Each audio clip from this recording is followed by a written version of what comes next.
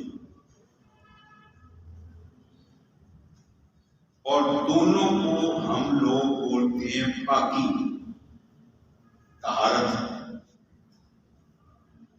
طہارت کی دو قسمیں، ایک باطنی اور ایک ظاہری.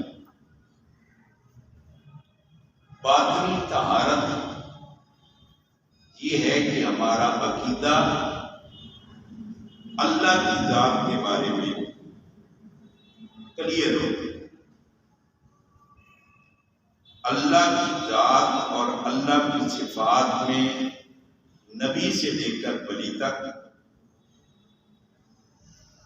اور ولی سے صحابی اور پھر ادنا درجے کے مسلمان تک اللہ کے ذات و صفات میں نہ ولی کو شریک ٹھہرائے، نہ صحابی کو شریک ٹھہرائے، نہ نبی کو شریک ٹھہرائے.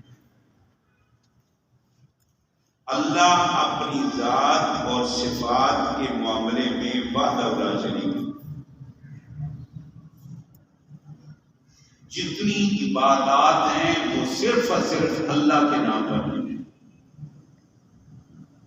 سخاوت اللہ کے نام پر، عیادت اللہ کے نام پر، عبادت اللہ کے نام پر، روزہ اللہ کے نام پر، زکات اللہ کے نام پر، حج اللہ کے نام پر، نماز اللہ کے نام پر، سجدہ اللہ کے نام پر، اللہ کے علاوہ غیر کے نام پر. ثواب جس کو مرضی پہنچاؤ، نام اللہ کا. کیوں؟ انعامات دینے والا بھی اللہ ہے اور جب ان کی سخاوت کی باری آئے تو اسی اللہ کے نام پر. یہ بات میری آپ کو سمجھ آ رہی ہے کہ نہیں آ رہی؟ نیند آ رہی ہے آپ ذرا؟ آنکھیں بند ہو گئی تو پھر میری بھی بند ہو جائے گی. اگر ہماری قولی، فعلی، بدنی، مالی جتنی عبادات ہیں یہ خالصتاً کس کے لیے؟ یہ باطنی پاکی. اگر ہمارا اللہ کے بارے میں عقیدہ کلیئر نہیں، اگر ہم یہ کہتے ہیں کہ اللہ بھی ہے اور یہ اللہ کے پیارے بھی ہیں، ہماری یہ بھی بگڑی سنوار دیتے ہیں اور وہ بھی بگڑی، تو پھر مشرکین مکہ اور ہمارے اندر کوئی فرق نہیں. ہم صرف عقیدہ اللہ کی ذات کے بارے میں یہ رکھیں کہ ہماری بگڑی بگاڑ سنوارنے والا صرف اور صرف کون ہے؟ اللہ۔ اللہ کے سوا ہماری بگڑی سوار کوئی نہیں۔ یہ اندرونی پاکی، اور دوسری پاکی ہے، طہارت ہے بیرونی۔ وہ باہر کی پاکی جو ہے، ایک اس کا لفظ یہ ہے طہارت، اور ایک اس کی ضد ہے نجاست۔ یعنی نجاست پلیتی کو کہتے ہیں، ناپاکی کو کہتے ہیں، اور طہارت پاکی کو کہتے ہیں۔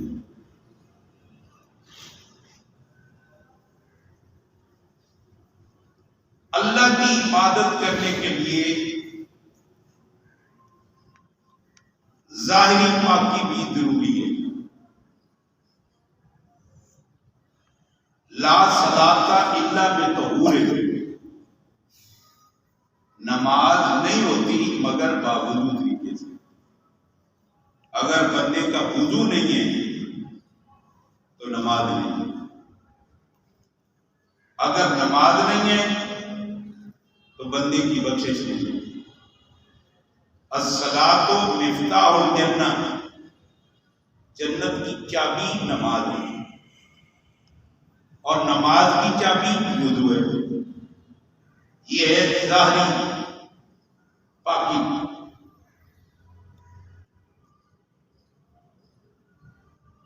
اور میں نے جس طرح پہلے عرض کیا نجاست، پھر آگے نجاست کا ایک اور معنی بھی عربی میں ہے حدث۔ حدث کہتے ہیں ناپاکی کو۔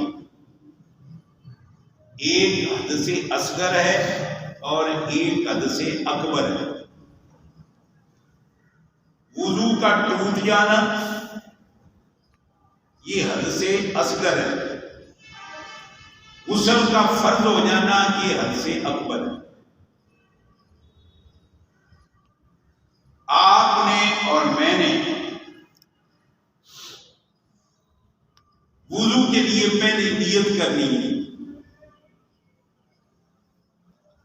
اور وضو میں اللہ رب العزت نے قرآن مجید سورہ مائدہ 5ویں آیت 6 پارہ، یہ اپنے گھروں میں جا کر اس کو کھولو پڑھو، 6 پارہ ہے، سورہ مائدہ ہے، 5ویں آیت ہے سورہ مائدہ ہے۔ اس میں اللہ رب العزت نے ایمان والوں کو مخاطب کر کے کہا ہے،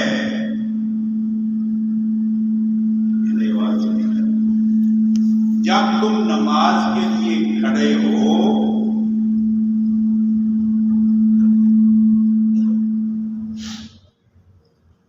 تو کیا کرو؟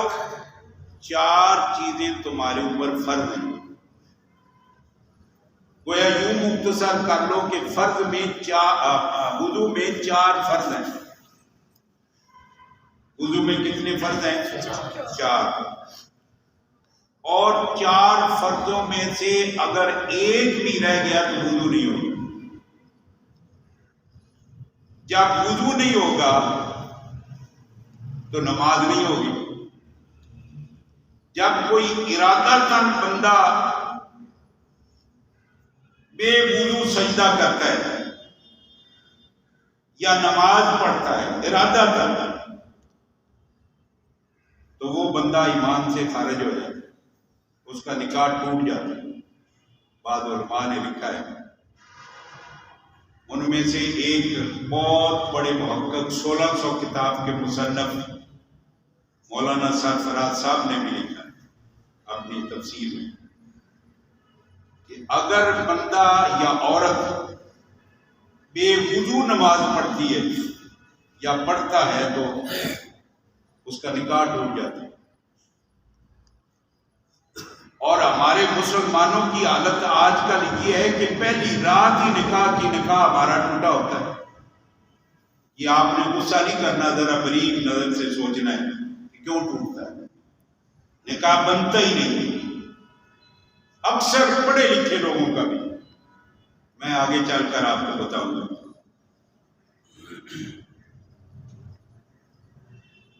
وضو کا درست ہونا ضروری ہے، اور وضو کے 4 فرض ہیں۔ ان 4 فرضوں کی ڈیٹیل تفصیل مجھ سے آپ سنیں۔ اللہ یہ فرما رہے ہیں، یا ایھا الذین آمنوا اذا قمتم الی الصلاۃ فاغسلوا وجوہکم وایدیکم، اے ایمان والو، جب تم نماز کے لیے کھڑے ہو تو فاغسلوا وجوہکم، پہلا فرض، اپنے چہروں کو دھو۔ اب کتنا چہرے کو دھویا جائے تو حدیث میں آتا ہے، اس کی تفسیر حدیث میں ہے۔ یہ ماتھے پیشانی کے بالوں کی انتہا سے لے کر ٹھوڑی کے نیچے تک،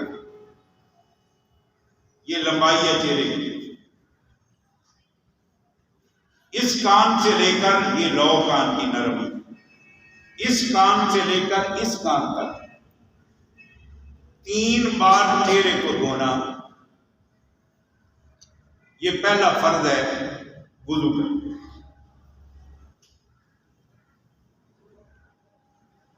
وَأَيْدِيَكُمْ، اور دوسرا فرض ہے اپنے ہاتھوں کو دھونا، کہاں تک؟ اِلَى الْمَرَافِقِ، کونیوں تک۔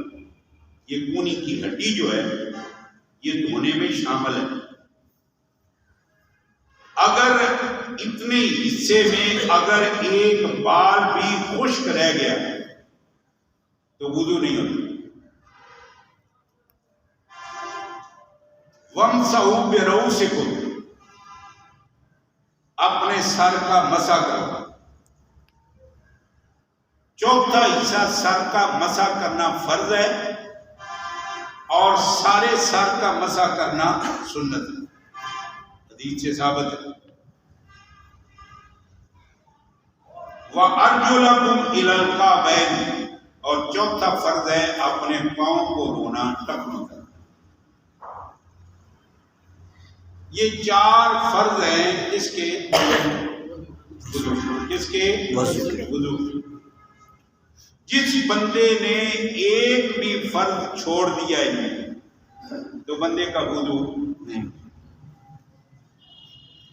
اور فرض جو ہے وہ مکمل نہیں ہوتا اگر ان جگہوں میں سے ایک بال کے برابر بھی جگہ خشک رہ جائے۔ حضور پاک علیہ السلام کے سامنے ایک بندے نے وضو کیا اور اس کی ایڑی ایک سائڈ سے تھوڑی سی خشک رہ گئی، تو نبی پاک علیہ السلام کی نظر پڑ گئی۔ آپ نے فرمایا ہلاکت ہو تیری ایڑیوں کو، یہ قیامت والے دن جہنم کا ایندھن بنے، اپنے وضو کو ٹھیک کرو۔ 1 نمبر، فجر کی نماز میں نبی پاک علیہ السلام سورہ روم کی تلاوت فرما رہے تھے اور آپ بھولنا شروع ہو گئے، رکاوٹ شروع ہو گئی قرآن کے پڑھنے میں۔ اس کی خاتم الانبیاء حضرت محمد رسول اللہ صلی اللہ علیہ وسلم نماز پوری کرنے کے بعد آپ نے کیا فرمایا؟ اللہ تمہیں ہدایت دے، اپنے وضوؤں کو ٹھیک کر کے آؤ، تمہاری بے وضوئی جو ہے یہ امام پر اثر کرتی ہے۔ مقتدی کا پوری طرح طہارت حاصل نہ کرنا یہ امام کے ذہن پہ اثر انداز ہوتی ہے، نماز میں فرق آتا ہے۔ اس لیے نماز کے لیے وضو درست ہونا انتہائی ضروری ہے۔ اب میں پہلے ایک بات کہہ چکا ہوں کہ پہلی رات ہی مسلمان جب اپنی شادی کر کے آتا ہے تو اس کا نکاح ٹوٹا ہوتا، اور پھر اس میں بلا استثناء ہماری ماؤں کے برابر بعض خواتین، ہماری بیٹیوں کے برابر بعض بچیاں، بعض نوجوان خواتین آج کل یہ ناخن پر جو پالش کرتی ہے، اور کوئی دلہن ایسی نہیں، بھویں کو مولوی ہوئے، بھویں کو غیر مولوی ہوئے، بھویں کو پیر ہوئے، بھویں کو تاجر ہوئے، بھویں چودھری ہوئے، بھویں غیر چودھری ہوئے، جب دلہن آتی ہے تو دلہن کی یہ پالش ضرور ہوتی ہے۔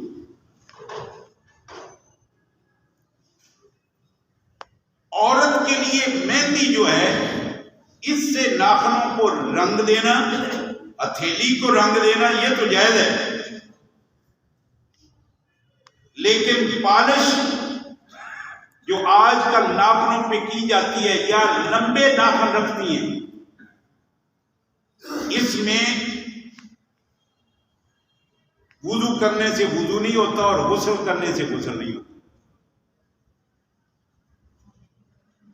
اور پہلے دن چاہے ساری زندگی کسی لڑکی نے نماز نہ پڑھی ہو، لیکن پہلے دن جب اپنے سسرال کے گھر آتی ہے تو وہ اس کی نیت پر تو میں شک نہیں کرتا، لیکن قرآن کی تلاوت بھی کرے گی اور نماز یا نفل بھی پڑھے گی، کہ میرے سسرالیوں کو پتہ چل جائے کہ یہ بچی تو قرآن بھی پڑھی ہے اور نفل بھی پڑھتی ہے، لیکن نہ اس کا غسل ہوا ہے اور نہ اس کا وضو ہوا ہے، قرآن بھی بے وضو پڑھا ہے اور نماز بھی بے وضو پڑھی، اور علماء نے لکھا ہے کہ نکاح ٹوٹ جاتا ہے، تجدید نکاح ضروری ہے۔ تو ان چیزوں کا خیال ہم مسلمان نہیں رکھتے، اور یہ اللہ کی طرف سے بڑا سخت عذاب ہے۔ یہ ابھی 3 دن ہو گئے شام اور ترکی میں زلزلہ آیا ہے، تو ترکی کا بادشاہ جو ہے طیب اردگان، اس کی میں نے تلاوت سنی ہے۔ آپ یقین جانے ہمارے پاکستان کا جس طرح کوئی سبع عشرہ کا قاری پڑھتا ہے نا، اس طرح وہ خوبصورت تلاوت کر رہا ہے۔ تو جس کو اس طرح خوبصورت آواز میں قرآن آتا ہے تو اس کو مسائل بھی یاد ہیں، اور اس کی اہلیہ بھی باہر میدان میں نکلی ہے مسنون پردے کے ساتھ، اور پوری دنیا کے مسلم ممالک میں سب سے اہم پہلے نمبر پر مسلمانوں کا ملک جہاں اسلام کی آزادی تھی وہ پاکستان ہے، لیکن آج مسائل کے اعتبار سے، عمل کے اعتبار سے مسلمان بہت پیچھے جا رہا ہے۔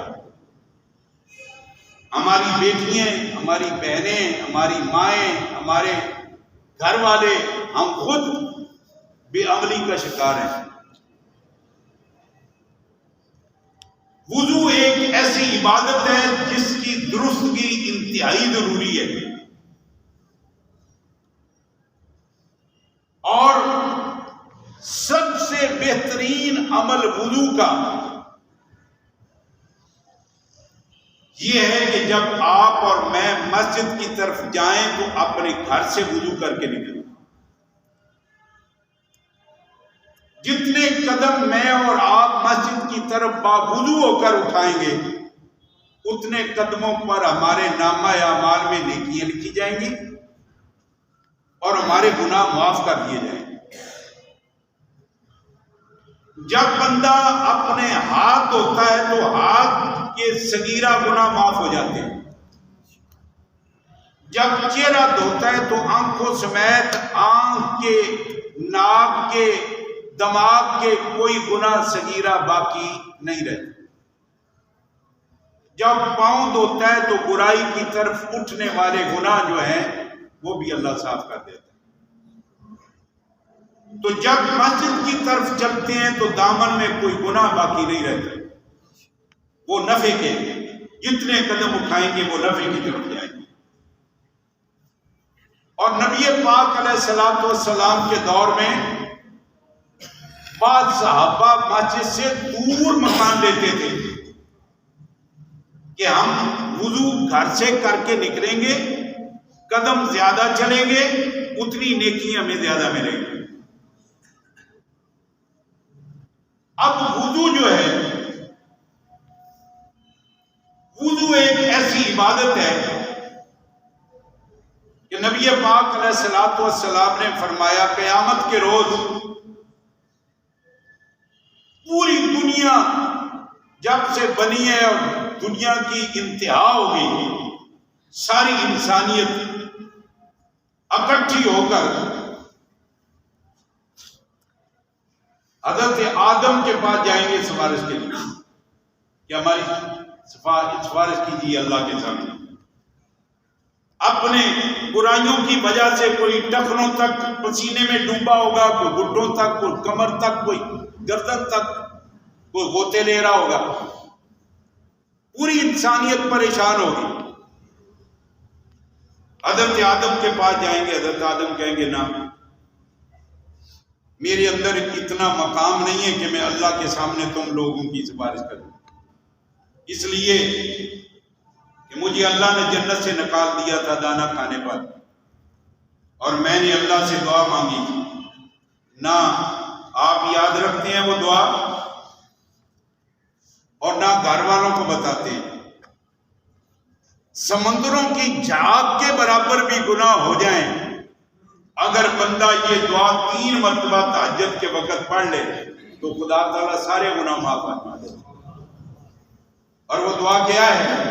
ربنا، اے ہمارے پیدا کرنے والے، اے ہمیں جوانی دینے والے اللہ، اے اللہ، اے عزت دینے والے اللہ، اے مسلمان بنانے والے اللہ، اے قوت و تمندری دینے والے اللہ، اے اولاد اور خاندان اور قبیلہ دینے والے اللہ، اے رونق اور خوشی دینے والے اللہ، اے بھوکے کے پیٹ بھر دینے والے اللہ، اے فقیروں کو امیر اور امیروں کو فقیر بنانے پہ قدرت رکھنے والے اللہ، ربنا تو میرا پروردگار ہے، ظلمنا، میں نے اپنی ذات پہ ظلم کیے، میں نے نافرمانی تیری کی ہے، میں نے زبان سے بھی گناہ کیا ہے، میں نے عمل سے بھی گناہ کیا ہے، میں نے قول سے بھی فعل سے بھی گناہ کیا ہے، ربنا ظلمنا انفسنا وَإِن لَّمْ تَغْفِرْ لَنَا وَتَرْحَمْنَا لَنَكُونَنَّ مِنَ الْخَاسِرِينَ۔ حضرت آدم نے کہا میاں میں تو معافی مانگ کے نکلا ہوں، میں تمہاری سفارش نہیں کر سکتا۔ مایوس ہو کے پوری انسانیت آ جائے گی حضرت ثانی آدم حضرت نوح پیغمبر پر، جس نے 950 سال امت کے پتھر کھائے، امت کے دھکے کھائے اور امت کو سمجھانے میں لگے رہے 950 سال۔ اور جب اللہ کا غصہ نازل ہوا نا تو اللہ سے کہہ بیٹھے یا اللہ اے تے میرا پتر ہے، انہوں بھی ڈبوندا پہ اینوں تو بچا دے۔ اللہ نے کی فرمایا، کئی بار میرے کو سن چکے ہو، لیسا من آلہ، یہ تیرے وچوں ہے ہی نہیں، کیونکہ تیرے والے عمل نہیں مننے ہی نہیں۔ اگر نبی دا پتر نبی دے سامنے غرق ہو رہے ہیں نا کہ نبی اپنے پتر نو نہیں بچا سکیا، اج اسی جڑے دھوکے چ پے ہیں نا کہ ساڈا فلانا سانو بچا لے گا، سانو فلانا بچا لے گا، اگر نبی پتر نو نہیں بچا سکیا کہ اج دوڑ ڈنگر تواڈے کولوں لے کے شرینیاں لے کے تواڈی بخشش کوئی نہیں جی کرا سکدے۔ سیدہ فاطمہ تو بڑی کوئی طاہرہ عورت کوئی نہیں۔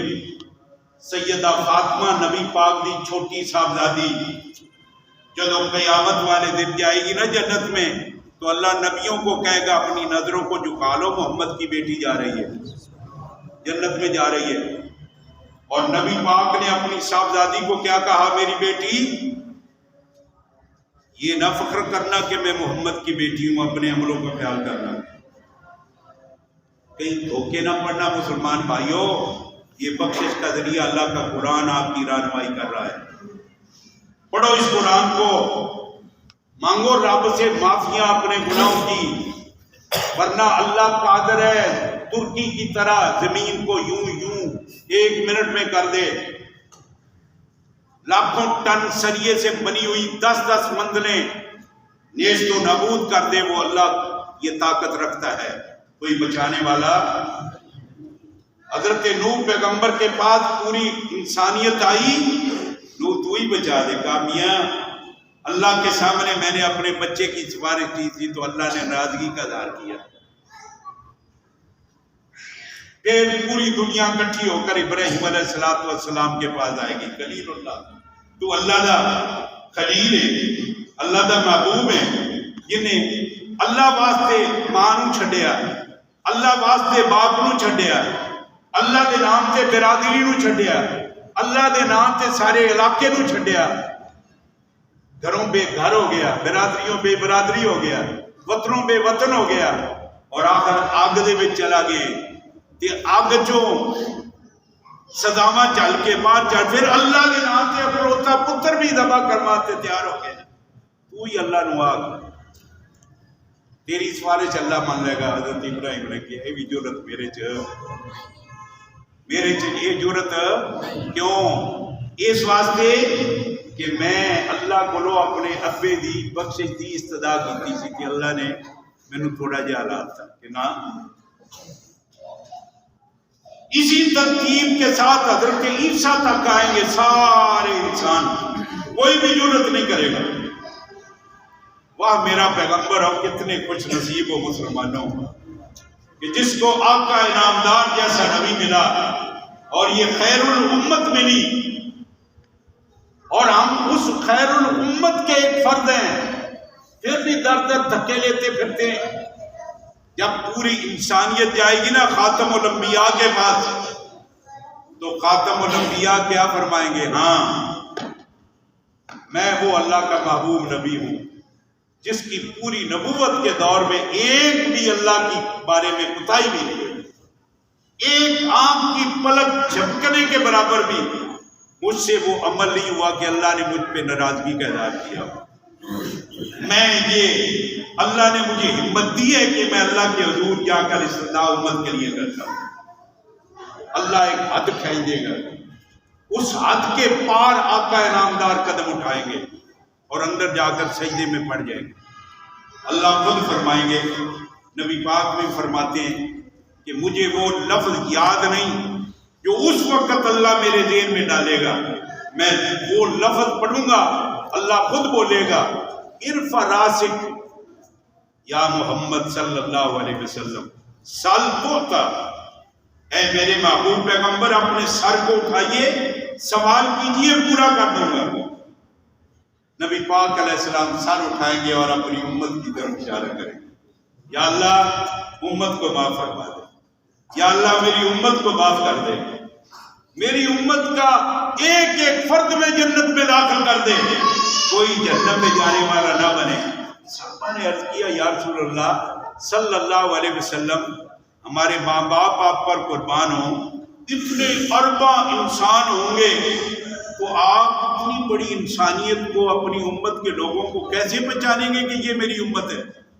تو نبی پاک نے فرمایا میں اپنی امت کو ایسے پہچانوں گا جس طرح چت قبر گھوڑا عام گھوڑوں میں پہچانا جاتا ہے، اس طرح میں اپنی امت کو پہچانوں گا۔ عرض کیے یا رسول اللہ وہ کیسے ہوگا؟ فرمایا میری امت باقی امتوں سے انفرادیت رکھے گی۔ وہ کیسے میرے اللہ؟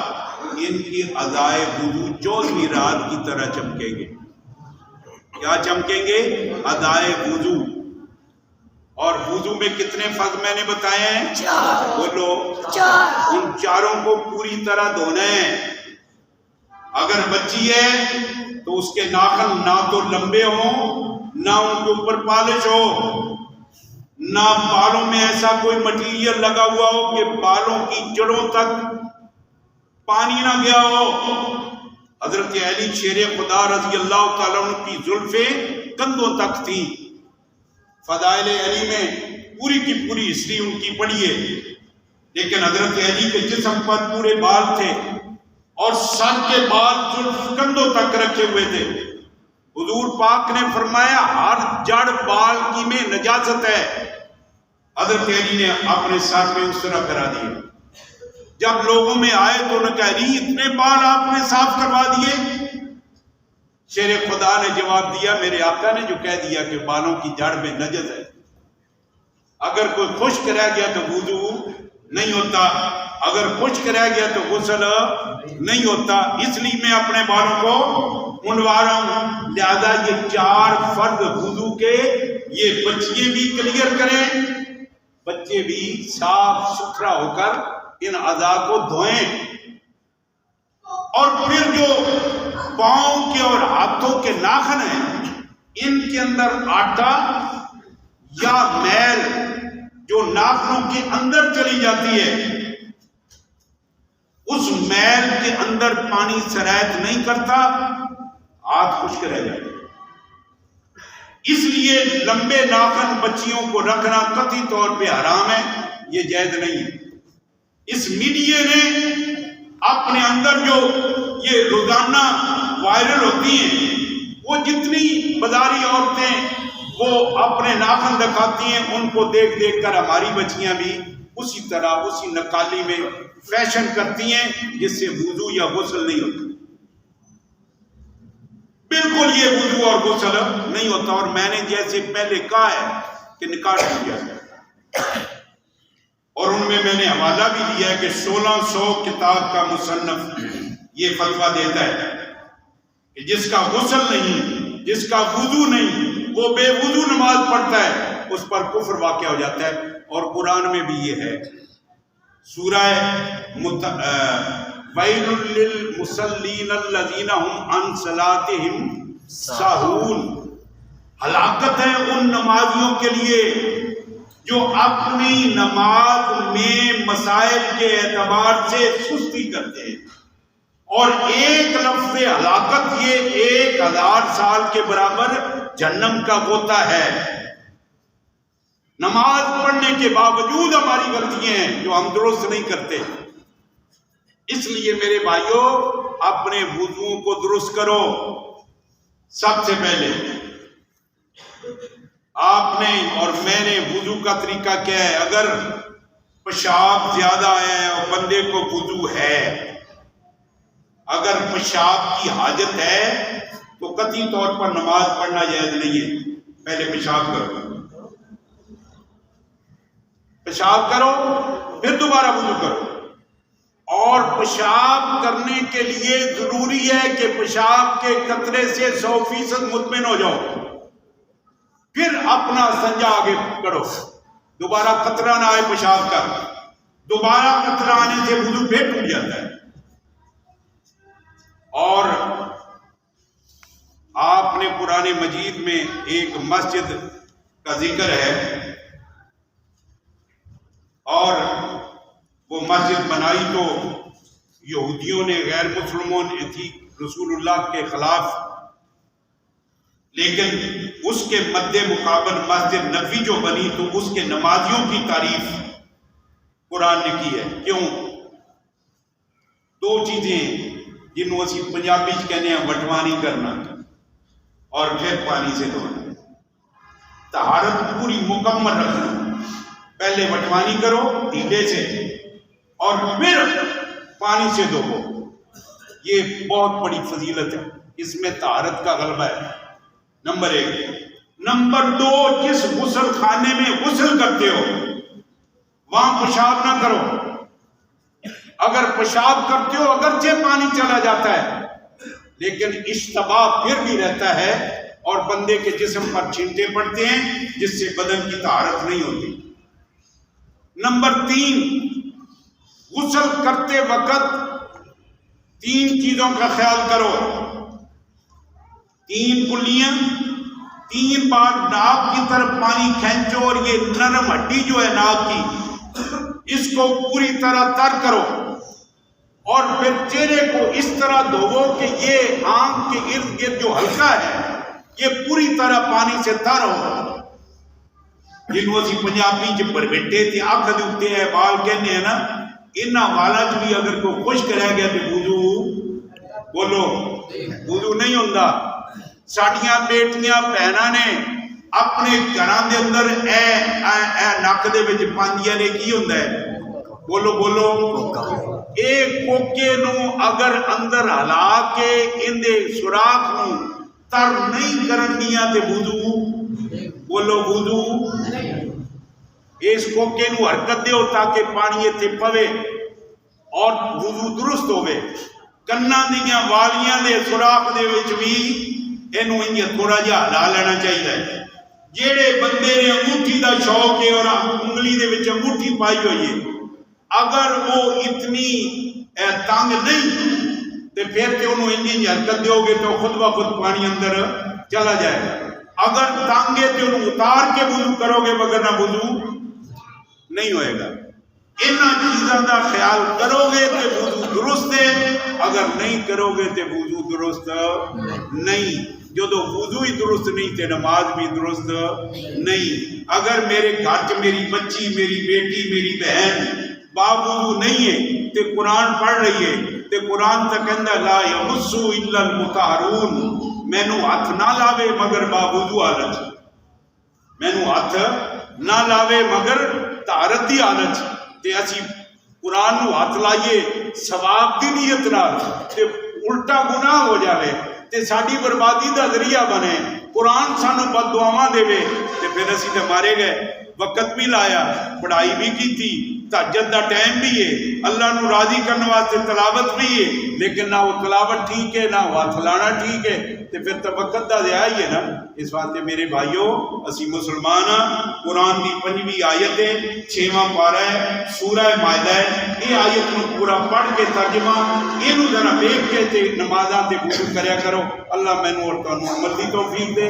آئندہ انشاءاللہ العزیز اسی 25 منٹاں دی تقریر ختم کر دیاں گے. اگر تسی نہ پہنچے تو گناہگار تسی ہو، میں نہیں ہوں.